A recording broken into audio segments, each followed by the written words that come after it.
your horse racing with Daily Racing Forms Formulator, now free for DRF Bets members. Sign up to get the best bonus in racing with a $250 deposit match, plus a $10 free bet and free Formulator past performances. Go to drf.com/bet to play like a pro today. Dan Illman, Mike Beer, kicking off a 50-cent pick 5 at Belmont Park on Belmont Stakes Saturday with the Grade 1 Woody Stevens. It's race number 8. We're going 7/8 of a mile for 3-year-olds. And as we take a look at this field, it is a big field. It is an evenly matched group. And not surprisingly, there's a ton of speed in here. Man, this race just looks like an absolute war on paper. You rarely say this, Dan. This is a 12-horse field. I don't think I'd be surprised by anybody in this race. Who makes the lead? Because you look at the number 1, New York Thunder, very fast. The number 7, Federal Judge, very fast. Harrodsburg, very fast. And, of course, Arabian Lion went gate to wire going 2 turns last time out. A race which had Bob Baffert briefly toying with the idea of running in the Belmont. This is a better spot for him. Yeah, they're going to cut him back in here. This probably is a better spot for him. He looked good winning last time.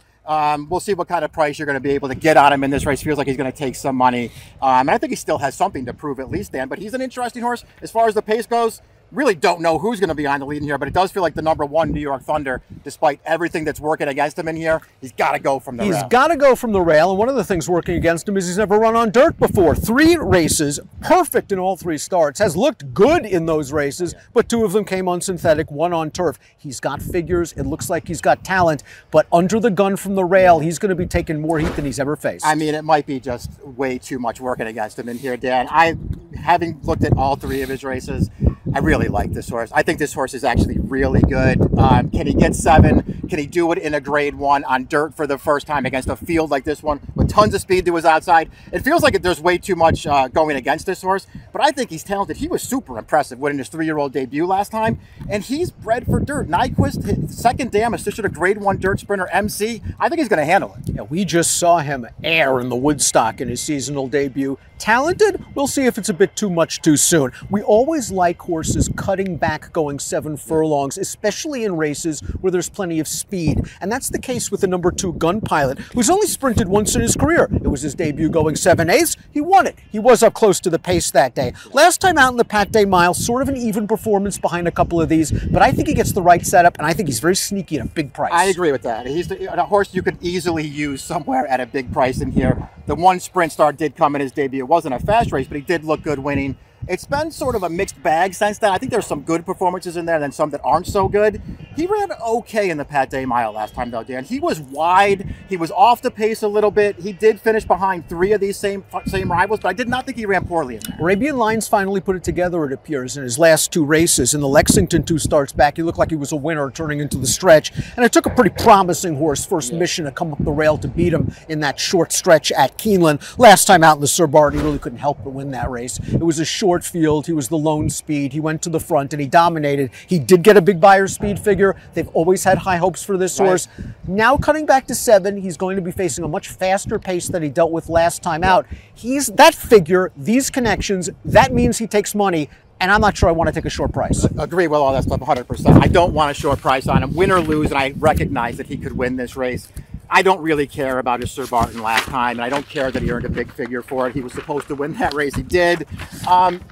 Listen, maybe I'm wrong about him. I don't like any of his other races. I don't want him in there. Horse is very logical on paper, and it figures to take money. He's 7-2 on our colleague David Aragona's morning line. Is the 4 General Jim, already a graded stakes winner, going 7/8. He went route to sprint that day to win the Swale. Last time out in the Pat Day Mile, he got a pretty good trip behind a fast pace. He was sort of in mid-pack. He angled to the outside, and he gamely kicked down Fort Bragg. This horse has shown potential since day 1 for Shug. I think Shug was toying with the idea of stretching him out. I like that they've kept him a middle distance horse right now, and he's going to get the right setup again. But was last time the time? I don't know. Maybe it was. It's not like, listen, he was 5-1 in there. He'll probably be a similar price. I don't think he's going to take a ton of money in this race. We'll see how they wind up betting it. More than anything else, Dan, I just don't have any knocks on this horse. It's nothing but good races on his card. They briefly tried to make him a turf horse. He was fine on that surface. He's probably better on dirt. He's going to get another good trip in here with pace in front of him. No knocks on this horse. He might even be the horse to beat. The number 5 is Armin, coming in from Oaklawn Park for trainer Peter Miller. This horse won with a big figure 2 starts back in a 2-life at Oaklawn Park over fast going. Now, he caught a muddy track last time out. Maybe that's the excuse why he got beat. Another excuse might be the horse that beat him, Rivet's pretty good. Yeah, Rivet is pretty good. He did catch a wet track too. Maybe that stuff is enough. I just personally have a hard time buying into big figures going 5.5, even though he ran well there. I don't know. I remember really liking his career debut when Simon Callan had him at Churchill. I don't really like anything he's done since then. Harrodsburg's up next. Very lightly raced, ton of upside, blasted clear to win his career debut for Rob Atras, going 6.5 furlongs back in March. Did you find an excuse for his last race? First level allowance, he showed speed, didn't appear like they were going fast. He was very game, but he got pipped. It was only a 4-horse field, but it's at least worth pointing out, Dan. He was facing older horses there. The horse that ran him down, Listen to Your Heart's in really good form right now. Another triple-digit buyer for him in that race. And Harrisburg was dead game in the stretch there. It never looked to me like he was going to hold on, but he almost held on. He's still really lightly raced. I found it hard to really like him in this race, but I won't be surprised when he runs well. If the 7 Federal Judge runs back to some of his other races, that 8-1 on the morning line looks very, very square. Debut winner with a 97 buyer in an extremely live race at Oaklawn Park. Last time out at Churchill, he did what he had to do, and he beat a horse, Extra Anejo, that I know is coming off a layoff, but a horse that had some buzz around him earlier in his career. I like this sort of outside middle post position. I like his tactical speed. He's not going to be on the lead. He might get the jump on the true closers. I like all those things about him as well. I mean, I get, Extra Anejo, we'll see how good he turns out to be. He was off the left there. He also didn't get a great trip in that race. I don't know if that takes anything away from what Federal Judge did, though. He just went right to the front. He never stopped through the stretch, and he ran another fast race. He's going to be a fair price in this race. And again, I have no real knocks on him. How good is he? We'll find out. The number 8 is Fort Bragg, back in the Bob Baffert barn. This horse is taking on some really good competition. They tried to stretch him out. The San Felipe, he was sort of 3-4 wide and didn't really fire against Practical Move and Go Rocket Ride, who are two good horses out in Southern California. The Florida Derby, he was very aggressively ridden, and he was able to make a fast pace, and he was clear at about the 5/16 pole, and they kicked him down. He's worn cheek pieces in his last 2 races. They come off. Blinkers back on here. Baffert's done very well with blinkers.